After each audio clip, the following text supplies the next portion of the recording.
As chairman of LA Metro, I'm so excited about this project on the 605 South Street. It is a perfect example of how Metro is reinvesting into the Southeast Gateway cities. Our communities are very excited about the fact that we're doing this work on the 605. I've spoken to several of my colleagues on the cities that are aligned with the 605.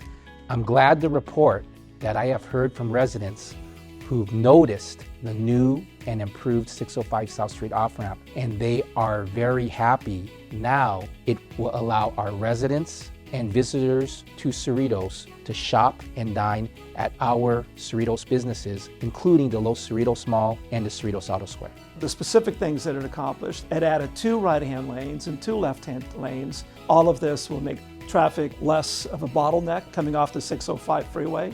If you're familiar with how the 605 freeway transition into South Street happens, you know that it used to be a huge bottleneck. The safety has been increased as well, which makes it better for pedestrians and bicyclists also. We have high visibility sidewalks.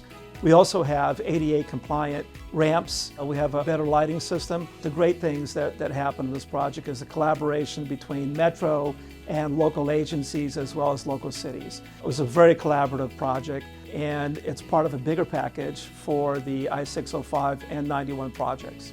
Metro has done an incredible job to actually work and collaborate with cities as well as Auto Square and also Cerritos Mall and the main downtown of Artesia. I've heard a lot of feedback from residents and businesses coming to Artesia and Cerritos to make this a more business-friendly project.